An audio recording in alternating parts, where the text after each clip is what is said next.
without going into the nitty-gritty. I store people's furniture for free until they get a home. I also arrange and facilitate the items getting picked up and then dropped off, all for free to the customer. It's nice going to work every day knowing that I get paid to do something that helps people, When a customer gets upset or angry, I know in the back of my head that anyone using my service isn't having a good time and cut them some slack. But then came the ultimate Karen. I had picked up belongings from her old home. When she called me to say she had a new home, I gave the next delivery date. Karen was not pleased and pushed for a sooner date, but hey, we are so busy. Brief argument, but I told her it's 3 days time or nothing for a week. She grumpily agreed. The next day, PC Good Guy phoned me and said Karen had phoned the police and reported me for theft, and could I present myself to the station for a statement?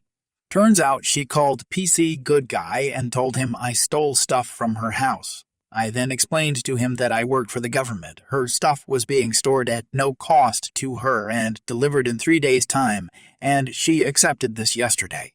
Karen got a right telling off for wasting police time. She called me when she got her stuff delivered and said $5,000 worth of items were missing and she was reporting me for theft, which she did. But she packed the boxes herself. I took in X amount and delivered X amount, which she signed for, and she couldn't prove the items existed. And then she got cautioned again for wasting police time. I still think about her sometimes when I pass the police station. So, I just got home from the ER after dealing with a horrible incident of being assaulted in Walmart by a Karen. Before I go into the backstory, I am in frail health. I have genetic joint deterioration. Think of it like arthritis, only worse, and you always in pain. I have had 2 back surgeries and walk with a cane. So my brother and I are out getting last-minute supplies for our family Thanksgiving, pumpkin pie, seasonings, snacks, etc. As I am walking with my cane, my brother is pushing the cart. I don't like motorized carts, and I feel others can use it or need to use it more than me. Unless I have a really bad pain day, I try really hard to move around as much as possible. Cue this entitled boy. That's a nice stick. I look down to my left to see a boy probably 7-10 years old, eyeing my cane. Thank you. That's a cane, not a stick. Can I have it? My cane was handcrafted and made specifically for me by my now deceased best friend. It was made out of cherry wood with Celtic designs all the way down with a special rubber tip. No, it's not a toy, and I need it to walk. He frowns and leaves. 5 minutes later, I hear, "Excuse me." I turn to my right and see the most horrifying Karen down to the haircut with a scowl that could curdle milk. "Did you just tell my son he couldn't have your cane?" I frowned and said that's correct. She interrupts me. "That's just a prop. It's not a real cane. Let my son have it." I clear my throat and say, "Ma'am, this is a specially designed medical cane specifically made for me to help me walk and made by a dear..." She interrupts again. "Don't lie to me. I have seen medical canes. I know that's not one now. Give it to him." My brother steps in. I take the cart and go into a different aisle. My brother met up with me after a few minutes and said she left. About 5-10 minutes later, I feel something like a fridge hits my back and I go flying into a holidays display. As I lay there, Karen is trying to go for my cane. I am in incredible amounts of pain and trying so hard not to howl out as my brother pushes her back into the main aisle, forcing her to land promptly on her back.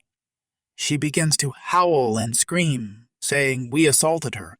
A lovely employee comes rushing over to check on me as I'm on the verge of fainting, and meanwhile, Karen has a crowd around her and she was telling them how we assaulted her and her kid. I still cannot speak as I'm still trying to get my bearing. My brother, on the other hand, has the most calm attitude I've ever seen of him. That scary calm, though, like he is going to murder someone. He asks the employee to please get the manager and to call police and possibly an ambulance. About 10 minutes later, I was finally coming to my senses, and my brother was explaining to the manager and employee what had happened as well as the security guard. However, Karen was making up story after story after story the entire time. Police and paramedics are checking me out and then her, even though she probably needs mental help more than physical. A police officer and the shop security go in the back to review the cameras. When they come back, Karen is still raving like a goat on steroids. Arrest them! Arrest those horrible men for what they did to me and my boy. The cop comes to me as I'm on a stretcher. Do you wish to press charges? Karen then immediately starts running for the door, leaving her kid behind, only to be tackled in the parking lot by the security guy and police. The employee and manager wanted to pay for my groceries and insisted over and over that they never endorse this behavior. As far as employees go, they deserve a pat on the back for customer service. As I'm being put in the back of the ambulance, all I can hear is Karen screaming at the top of her lungs in the police cruiser, "I was assaulted," over and over. I'd like to point out that medically, I am okay. However, please, for the love of God, if you're reading this, don't ever act like this to anyone.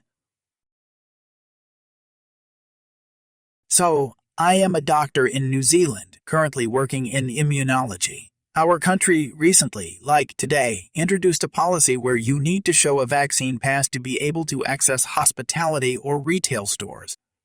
To get this vaccine pass, you either need to be fully vaccinated or have a legitimate medical exemption. As I just started working in immunology, I have a weekly allergy clinic. I had a woman referred to me, who we shall call Karen, who had reportedly had a reaction to the first vaccine dose. We take that very seriously, and there was a strong possibility that she could receive an exemption from the second dose or subsequent booster shots, depending on the nature of the reaction. However, it became clear within the first few minutes of the consultation that this woman had not had a serious reaction to the vaccine. She was not telling me any of the symptoms she experienced and just kept referring to the reaction. Even direct questioning was getting nowhere. However, after a frustrating 10 minutes, I was able to rule out a severe allergic reaction or a possible cardiac event, the two major concerns for the Pfizer vaccine. During the course of the consult, it became obvious that Karen was more interested in grandstanding about the vaccine than in actually receiving medical care. She accidentally let slip that getting a vaccine exemption would benefit her politically, whatever that meant. She also let slip that she was against vaccines in general and was trying to prove a point. I offered her an alternative vaccine, the AstraZeneca, which she vehemently refused due to risk of blood clots. So I explained what the standard procedure is to confirm a serious allergy. It's called a challenge. Basically, we give the patient the thing they might be allergic to. If they react, we have all of the necessary care with experts on severe allergy right there. This is in a major hospital, and if they don't have a reaction, we know you aren't allergic. I explained it by saying, we give you the shot and see what happens. If you have a reaction, I'll happily write you an exemption for the booster. She agreed to this, signed the consent form after I went through it in detail. I gave her the vaccine, and she promptly had a seizure. I put that in quotation marks because it was the least convincing seizure I have ever seen. I've seen drug addicts trying to score benzos in the ED have more convincing seizures. I'm not even willing to call it a pseudo-seizure. It was that terrible. She literally lay down, didn't fall. She actually laid down slowly on the ground and started flopping like a fish while periodically looking at us to make sure we were watching. I've never seen anything like it. Her vitals signs were all completely normal. Blood work was completely normal. Everything was fine.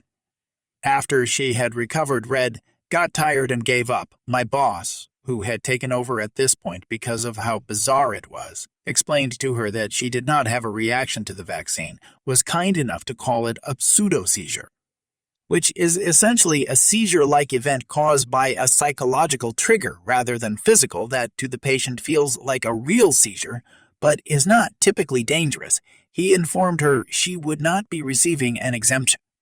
That resulted in much yelling and shouting until I calmly informed her that she did not need an exemption as she was now fully vaccinated. She received the first dose prior to being sent to our clinic, and we gave her the full second dose during the challenge so she was covered.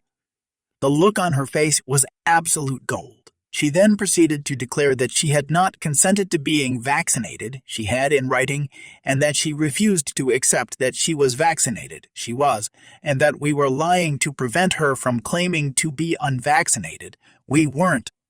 She then stormed out of the clinic when I gave her a "I'm fully vaccinated" sticker, which we normally give out after a second dose. I kinda got in a tiny bit of trouble for that bit, but it was so worth it.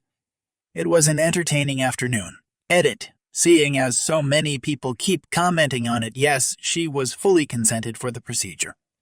I had explained to her on at least 3 occasions that she would be getting an actual dose of the vaccine. I wrote the name of the vaccine, both the generic name and the brand name, on the top of the consent form in front of her, went through the full consent process, witnessed by a nurse, which she signed, and even showed her the label of the vial I drew the injection from. It's an entire process to give an allergen challenge, and I followed it to the letter. Maybe she thought it didn't count because it was a medical test. I don't know. All I know is she knew she was getting it. She knew why she was getting it and was aware of what was in the syringe I was injecting her with, but didn't seem to understand that this meant she was now vaccinated. I wouldn't mess with an allergy challenge. It's a serious procedure that I take deadly seriously. I'm aware that I am administering a potentially deadly substance to someone. As much as I joke around on Reddit, I'm a doctor, and I take my job very seriously. So this is an interaction I observed in a convenience store the other day. It was a busy day, so there was a bit of a line, and behind me was a couple speaking Spanish to each other.